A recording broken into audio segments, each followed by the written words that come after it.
Di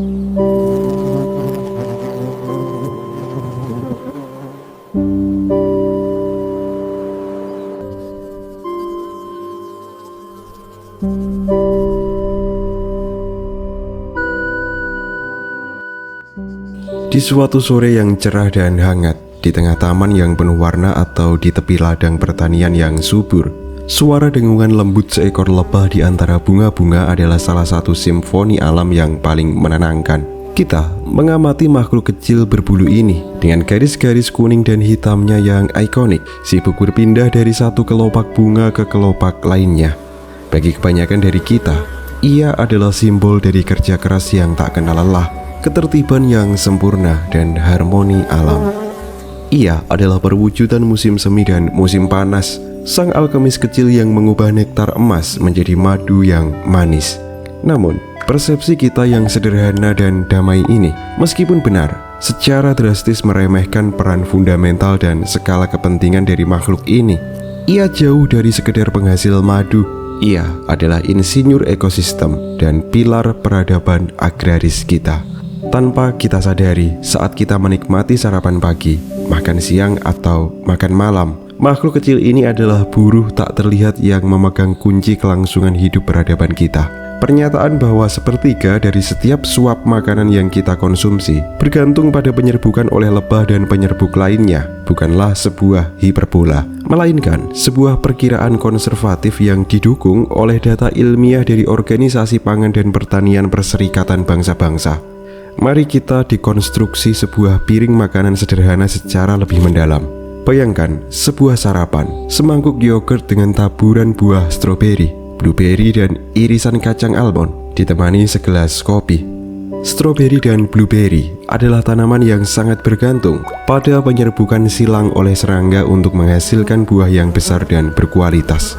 Tanpa kunjungan lebah yang mentransfer serbuk sari dari satu bunga ke bunga lain, buah-buahan ini akan menjadi kecil, cacat, atau bahkan tidak terbentuk sama sekali. Kacang almond yang sering kita anggap remeh memiliki ketergantungan yang absolut. Perkebunan almond di California yang memasok lebih dari 80% almond dunia setiap tahunnya mengimpor miliaran lebah madu dari seluruh Amerika Serikat dalam salah satu peristiwa migrasi terkelola terbesar di dunia, hanya untuk melakukan penyerbukan selama periode pembungaan yang singkat. Tanpa layanan penyerbukan massal ini, industri almond global akan runtuh. Bahkan kopi, minuman yang menjadi bahan bakar bagi produktivitas jutaan orang, mendapat manfaat signifikan dari penyerbukan lebah yang terbukti meningkatkan hasil panen dan kualitas biji hingga 25%. Ketergantungan ini meluas ke seluruh spektrum diet kita, dari apel, pir, ceri, melon, dan alpukat, hingga sayuran seperti brokoli, kembang kol, mentimun, dan labu. Bahkan produksi daging dan susu secara tidak langsung bergantung pada mereka, karena tanaman pakan ternak utama seperti alfalfa dan semanggi membutuhkan penyerbukan lebah untuk menghasilkan benih.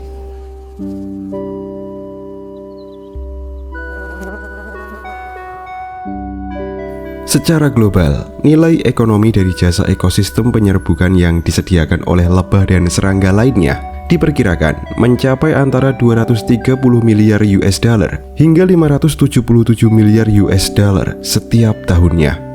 Angka ini bukan sekedar statistik dalam laporan ekonomi. Ini adalah fondasi moneter yang menopang ketahanan pangan bagi miliaran manusia. Lenyapnya lebah tidak hanya akan menghilangkan kemewahan seperti buah beri dan kacang-kacangan, tetapi akan memicu efek domino yang dahsyat di seluruh sistem pangan global. Rak-rak supermarket akan terlihat sangat berbeda, kosong dari sebagian besar buah-buahan dan sayuran yang paling bergizi. Kelangkaan akan menyebabkan inflasi harga pangan yang meroket, menciptakan instabilitas sosial dan ekonomi. Sistem pangan kita yang tampak begitu kokoh dan berlimpah, ternyata berdiri di atas fondasi yang ditopang oleh sayap-sayap mungil yang tak terhitung jumlahnya. Hal ini memunculkan serangkaian pertanyaan yang mendesak dan fundamental. Mengapa kita begitu sering meremehkan makhluk yang secara harfiah menopang peradaban agraris kita ini? Apa rahasia biologis dan sosial di balik koloni mereka yang tampak begitu terorganisir dan efisien, yang berfungsi seperti sebuah kota metropolis biologis yang sempurna? Bagaimana mereka berkomunikasi, membuat keputusan, dan merekayasa lingkungan mereka dengan presisi yang begitu menakjubkan. Dan yang paling penting, jika mereka begitu vital, mengapa pahlawan sunyi ini sekarang justru berada di ambang krisis eksistensial? Ini adalah sebuah perjalanan investigatif untuk membongkar dunia rahasia peradaban lebah. Sebuah masyarakat yang dibangun di atas pilar kecerdasan kolektif, komunikasi simbolis yang rumit, dan rekayasa arsitektur yang jenius. Memahami dunia mereka adalah langkah pertama untuk menyadari bahwa kelangsungan hidup mereka kini telah menjadi cerminan dari nasib kita sendiri.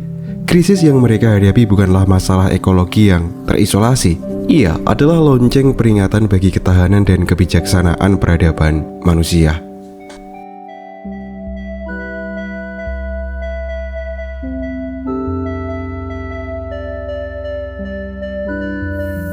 Untuk memahami lebah, kesalahan konseptual pertama dan paling fundamental adalah melihatnya sebagai individu. Seekor lebah pekerja tunggal, meskipun merupakan mesin terbang dan pengumpul nektar yang efisien, tidak akan bertahan lebih dari beberapa jam jika terisolasi dari koloninya. Ia tidak dapat meregulasi suhu tubuhnya dan tidak memiliki tujuan di luar konteks kolektif.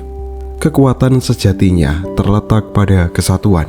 Konsep kuncinya adalah sebuah koloni lebah bukan sekedar sekumpulan serangga yang kebetulan hidup bersama.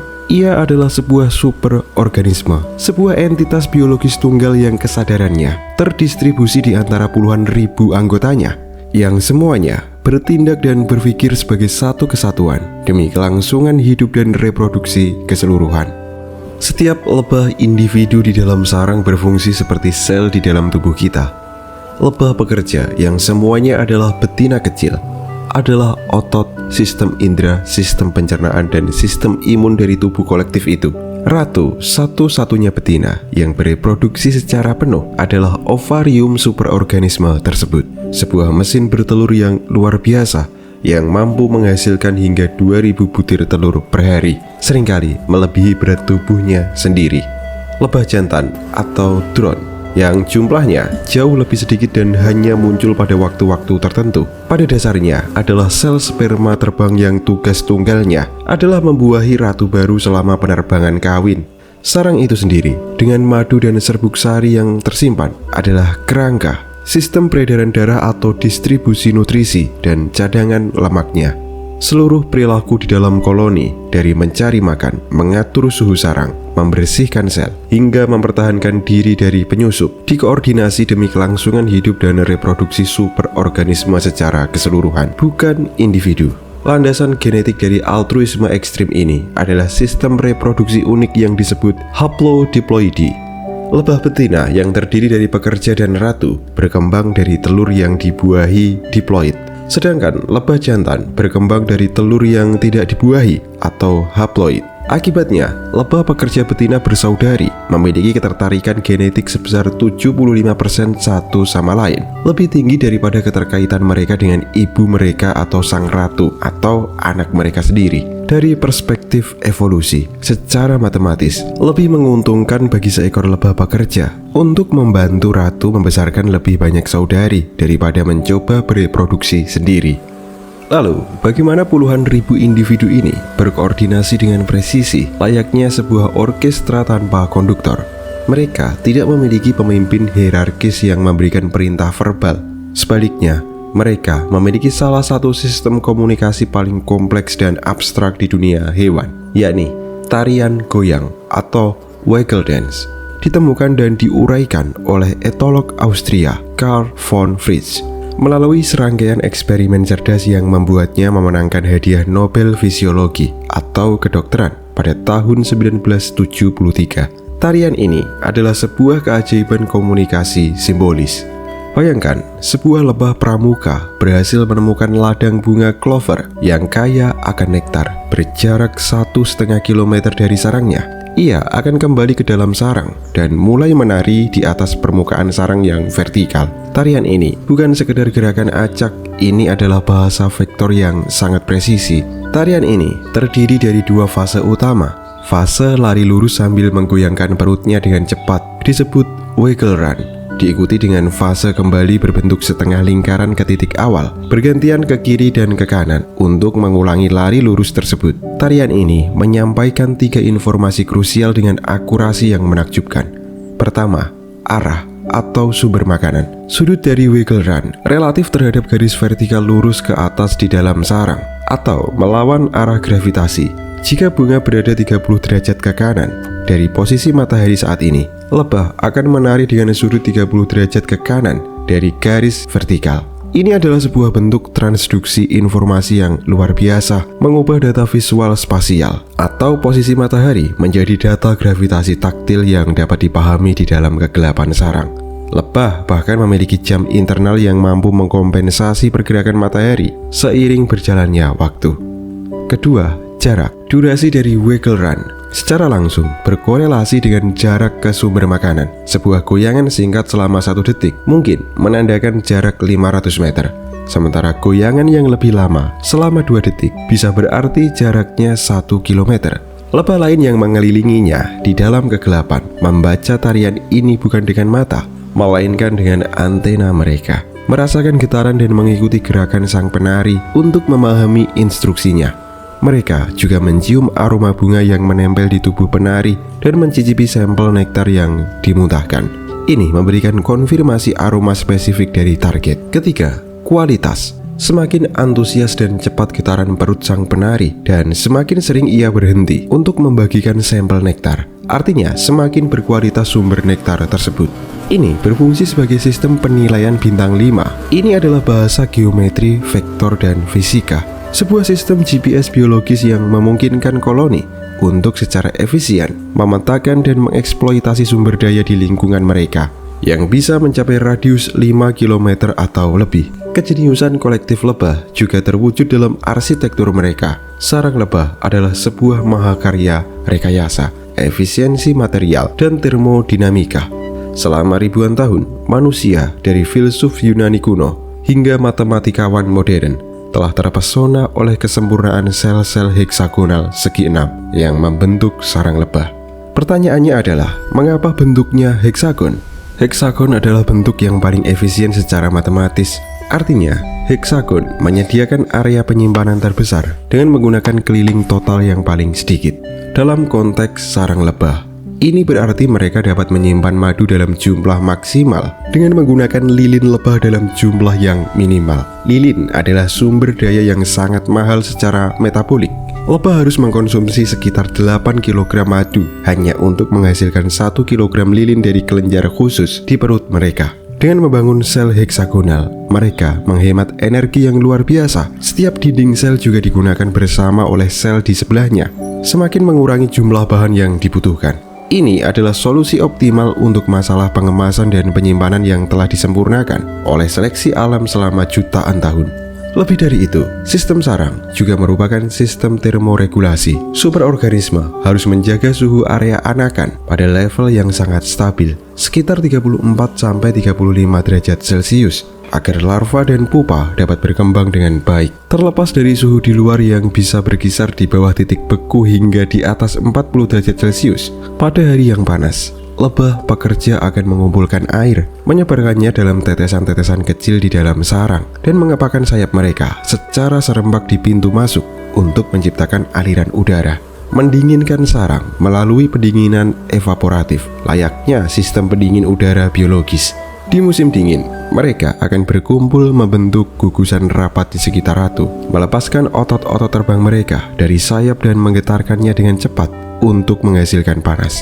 Gugusan ini memiliki lapisan luar yang padat sebagai insulasi dan inti yang lebih hangat, mengubah superorganisme menjadi tungku pemanas sentral yang hidup dan mampu bertahan dalam suhu beku selama berbulan-bulan. Salah satu manifestasi paling menakjubkan dari kecerdasan kolektif lebah terjadi selama proses swarming atau berkerumun. Ketika sebuah koloni tumbuh terlalu besar dan sehat, ia akan bereproduksi di tingkat superorganisme. Ratu tua akan pergi bersama sekitar setengah dari populasi pekerja untuk membentuk koloni baru, meninggalkan ratu baru yang akan menetas untuk melanjutkan koloni lama.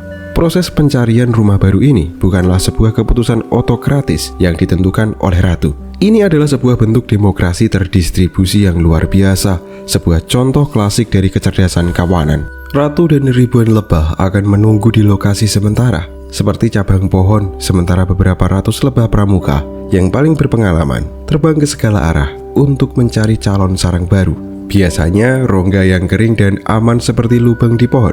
Setiap lebah pramuka akan mengevaluasi potensi sarang barunya berdasarkan serangkaian kriteria yang ketat, seperti volume rongga, idealnya sekitar 40 liter, ukuran dan orientasi pintu masuk. Mereka lebih menyukai yang kecil dan menghadap ke selatan untuk kehangatan, lalu ketinggian dari tanah dan keamanan dari predator.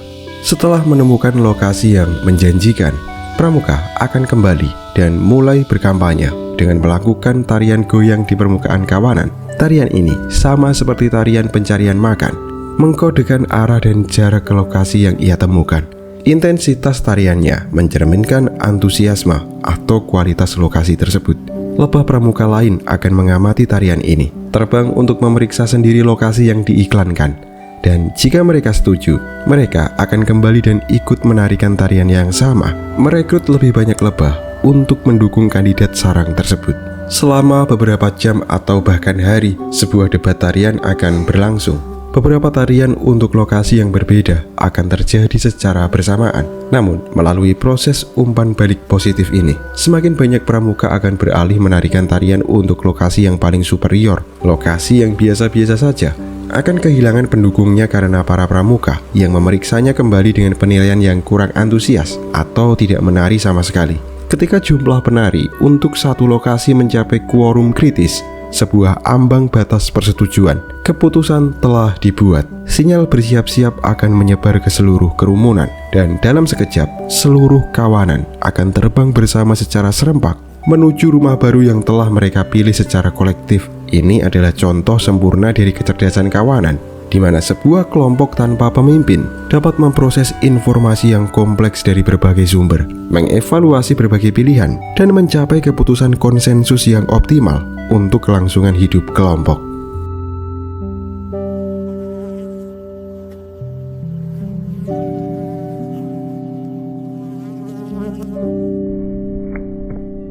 Di balik semua keajaiban organisasi, komunikasi, dan kecerdasan ini, sebuah bayangan gelap sedang menyelimuti dunia lebah. Selama hampir 2 dekade terakhir, dimulai sekitar tahun 2006, para peternak lebah dan ilmuwan di seluruh dunia telah melaporkan fenomena yang mengkhawatirkan dan misterius, yakni Colony Collapse Disorder atau CCD. Ini bukanlah penyakit biasa yang meninggalkan tumpukan lebah mati di sekitar sarang. Dalam kasus CCD, lebah pekerja dewasa, terutama para pencari makan, secara tiba-tiba dan massal menghilang dari koloni. Mereka terbang keluar untuk mencari makan dan tidak pernah kembali lagi. Yang tertinggal hanyalah sang ratu, beberapa lebah perawat muda yang belum dewasa, dan cadangan madu serta serbuk sari yang melimpah. Tanpa angkatan kerja untuk mencari makan, merawat makanan, dan mempertahankan sarang, koloni yang tersisa akan dengan cepat runtuh dan mati. Ini adalah sebuah kota hantu di dunia lebah, sebuah sindrom yang membingungkan para ilmuwan pada awalnya karena minimnya petunjuk patologis yang jelas di dalam sarang yang ditinggalkan. Penyebab pasti dari CCD dan penurunan populasi lebah secara global yang lebih luas sangatlah kompleks dan multifaktorial. Konsensus ilmiah saat ini menunjukkan bahwa ini bukanlah akibat dari penyebab tunggal, melainkan hasil dari badai sempurna dari berbagai faktor stres yang saling berinteraksi dan memperkuat. Namun, ada beberapa tersangka utama yang telah diidentifikasi melalui penelitian ekstensif. Tersangka pertama dan yang paling banyak diteliti adalah penggunaan pestisida modern. Tidak seperti pestisida tradisional yang melapisi permukaan tanaman dan cepat terurai. Pestisida modern bersifat sistemik, artinya ketika diaplikasikan pada benih atau tanah, mereka diserap oleh sistem vaskular tanaman dan didistribusikan ke seluruh jaringannya, akar, daun, batang, dan yang paling krusial bagi lebah, nektar dan serbuk sarinya. Meskipun dosis yang ditemukan di nektar mungkin tidak cukup untuk membunuh lebah, pestisida ini bekerja sebagai neurotoksin yang kuat. Pestisida modern ini mengikat secara irreversibel pada reseptor asetilkolin di sistem saraf pusat serangga. menyebabkan rangsangan saraf yang berlebihan, kelumpuhan, dan akhirnya kematian pada dosis tinggi. Pada tingkat yang terus-menerus dihadapi lebah, paparan ini menyebabkan kerusakan kognitif yang parah, kemampuan navigasi melemah yang sangat bergantung pada memori spasial, dan penggunaan matahari sebagai kompas menjadi terganggu. Mereka menjadi bingung, tidak dapat menemukan jalan pulang ke sarang mereka, dan akhirnya mati sendirian. Menjelaskan mengapa begitu sedikit mayat yang ditemukan di sarang yang terkena CCD. Selain itu, paparan pestisida modern ini juga terbukti menekan sistem kekebalan lebah dan mengganggu kemampuan mereka untuk berkomunikasi melalui tarian goyang. Tersangka yang kedua, hilangnya habitat dan malnutrisi kronis. Praktik pertanian monokultur modern, di mana ladang-ladang raksasa seluas ribuan hektar hanya ditanami satu jenis tanaman, seperti jagung, kedelai, atau kanola, menciptakan apa yang oleh para ahli ekologi disebut sebagai gurun bunga. Selama periode singkat beberapa minggu ketika tanaman monokultur tersebut berbunga, mungkin ada kelimpahan makanan. Namun, di luar periode itu, landscape tersebut menjadi tandu secara nutrisi bagi lebah dan penyerbuk lainnya. Sama seperti manusia yang membutuhkan diet seimbang yang kaya akan vitamin dan mineral, lebah membutuhkan variasi serbuk sari dari berbagai jenis bunga untuk mendapatkan spektrum lengkap asam amino, vitamin, dan lipid yang mereka butuhkan untuk fungsi kekebalan tubuh. Diet monoton dari satu jenis serbuk sari, terutama dari tanaman seperti jagung yang serbuk sarinya berkualitas rendah bagi lebah, melemahkan sistem kekebalan superorganismenya, membuatnya lebih rentan terhadap penyakit dan patogen. Faktor ketiga, dan mungkin yang paling merusak secara langsung, adalah penyebaran parasit dan patogen global, terutama tungau Varroa destructor.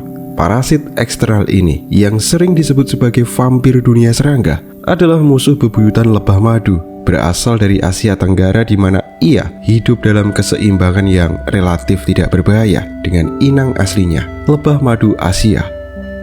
Tungau ini menyebar secara global pada abad ke-20 dan menemukan lebah madu Asia sebagai inang yang tidak memiliki pertahanan alami terhadapnya. Tungau Varroa menempel pada tubuh lebah dewasa dan yang lebih merusak lagi, bereproduksi di dalam sel anakan yang tertutup.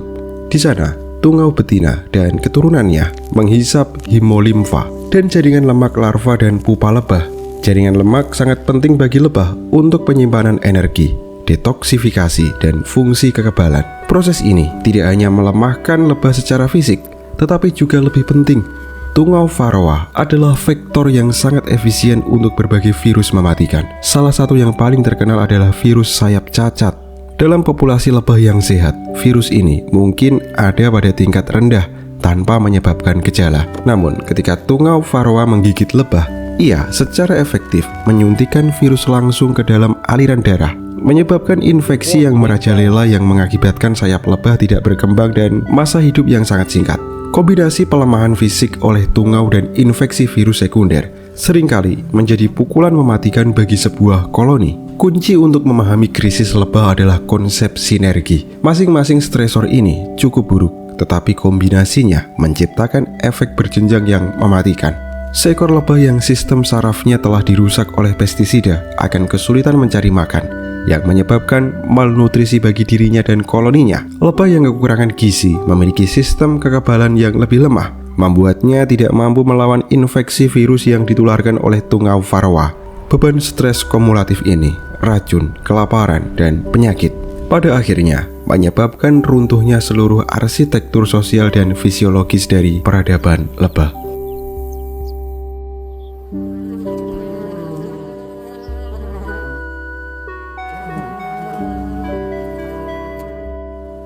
Kisah lebah, kecerdasan kolektif yang luar biasa dan kerapuhannya yang tragis, adalah cerminan yang kuat dari hubungan kita yang seringkali eksploitatif dan tidak bijaksana. Mereka adalah mitra utama dalam salah satu simbiosis mutualistik paling penting di planet ini. Selama lebih dari 100 juta tahun, tanaman berbunga dan serangga penyerbuk telah berevolusi bersama dalam tarian evolusioner yang rumit dan indah, menciptakan dunia yang penuh warna, buah-buahan, dan keanekaragaman hayati yang kita nikmati hari ini. Peradaban manusia secara efektif telah meretas hubungan kuno ini, memanfaatkan kerja keras lebah yang tak kenal lelah untuk membangun dan menopang revolusi pertanian kita sendiri. Kita telah memindahkan mereka melintasi benua, membiarkan mereka untuk produksi madu, dan menggiring mereka dalam skala industri untuk menyerbuki ladang-ladang kita. Namun, beberapa dekade terakhir yang merupakan sekejap mata dalam skala waktu evolusi, kita secara sistematis telah merusak kemitraan ini. Kita telah meracuni mitra kita dengan koktail kimia yang persisten, menghancurkan padang rumput dan hutan yang menjadi rumah mereka demi landscape pertanian yang steril, dan membuat mereka kelaparan dengan diet yang monoton. Keruntuhan koloni lebah bukanlah sebuah kecelakaan alam. Ini adalah konsekuensi logis dari sebuah sistem pertanian industri yang memprioritaskan hasil jangka pendek dan efisiensi monokultur di atas keberlanjutan ekologis jangka panjang. Krisis yang dihadapi oleh lebah adalah sebuah peringatan dini yang gamblang, sebuah burung kenari di tambang batu bara bagi kesehatan biosfer secara keseluruhan. Ia menyoroti kerentanan mendasar dari sistem pangan kita yang sangat terindustrialisasi dan kurang terdiversifikasi. Ia adalah pengingat yang menyakitkan bahwa sebuah peradaban yang merusak fondasi ekosistem pada akhirnya akan merusak dirinya sendiri. Nasib mereka pada akhirnya adalah cerminan dari nasib kita. Kita tidak bisa terus-menerus mengambil dari alam tanpa memberikan kembali, atau setidaknya melindunginya dari dampak terburuk dari aktivitas kita. Ketergantungan kita yang dalam pada sistem yang rapuh ini seharusnya membuat kita berhenti sejenak dan merenung. Namun, kisah ini tidak harus berakhir dengan tragedi. Harapan masih ada, dan ia berakar pada pemahaman ilmiah, perubahan praktik, dan kemauan politik. Kesadaran akan pentingnya lebah dan ancaman yang mereka hadapi telah meningkat secara signifikan secara global. Para ilmuwan sedang bekerja tanpa lelah untuk memahami interaksi kompleks antara kita dan lebah. Peternak lebah sedang mengembangkan teknik pemuliaan untuk lebah yang lebih tahan terhadap tungau varroa. Petani yang tercerahkan mulai menerapkan praktik pertanian yang lebih berkelanjutan, menyadari bahwa penyerbuk yang sehat adalah aset, bukan hama. Solusinya bersifat multiskala dan membutuhkan tindakan di semua tingkatan masyarakat. Di tingkat kebijakan, pemerintah harus memberlakukan peraturan yang lebih ketat berdasarkan ilmu pengetahuan terhadap pestisida yang terbukti berbahaya bagi penyerbuk, seperti yang telah dilakukan Uni Eropa. Dengan pelarangan beberapa jenis pestisida modern, mereka juga harus memberikan insentif finansial bagi petani untuk menerapkan praktik rumah penyerbuk, seperti menanam jalur bunga liar di tepi ladang, menciptakan pagar hidup, dan menerapkan rotasi tanaman yang lebih beragam untuk memutus siklus hama dan menyediakan sumber makanan yang berkelanjutan. Di tingkat pertanian, pergeseran menuju praktik manajemen hama terpadu yang mengurangi ketergantungan pada pestisida kimia sangatlah penting. Konsep seperti agroekologi dan pertanian regeneratif yang memandang pertanian sebagai bagian dari ekosistem dan bukan sebagai pabrik di lahan terbuka menawarkan jalan ke depan yang menjanjikan. Praktik-praktik ini tidak hanya menguntungkan penyerbuk, tetapi juga meningkatkan kesehatan tanah, keanekaragaman hayati, dan ketahanan jangka panjang pertanian itu sendiri. Di tingkat individu, tindakan kita juga memiliki dampak kumulatif yang signifikan. Menanam bunga asli yang ramah lebah di taman, halaman belakang, atau bahkan di pot balkon dapat menciptakan oase mikro dan koridor habitat bagi para penyerbuk di landscape perkotaan. Menghindari penggunaan pestisida modern di halaman rumah, menyediakan sumber air yang dangkal bagi lebah untuk minum, dan mendukung petani lokal yang menerapkan praktik organik atau berkelanjutan adalah suara ekonomi yang kuat untuk perubahan. Dengan melindungi lebah, kita tidak hanya menyelamatkan spesies serangga yang mempesona, kita menyelamatkan diri kita sendiri. Kita menjaga agar piring makan kita tetap penuh dengan makanan yang bergizi dan beragam. Kita memastikan bahwa ekosistem kita, dari hutan liar hingga taman kota, tetap sehat dan bersemangat. Kita menjaga agar orkestra alam yang lembut, dengungan yang telah menjadi latar belakang musim semi dan musim panas, selama ribuan tahun tidak pernah terdiam. Melindungi lebah adalah investasi dalam ketahanan pangan kita, stabilitas ekosistem kita, dan pada akhirnya, masa depan peradaban kita bersama. Kisah tarian dan madu adalah kisah kita semua, dan babak selanjutnya belum ditulis. Pilihan ada di tangan kita untuk memastikan bahwa babak tersebut adalah kisah pemulihan, rasa hormat, dan kemitraan yang diperbarui antara manusia dan pahlawan terkecil namun terpenting di planet kita.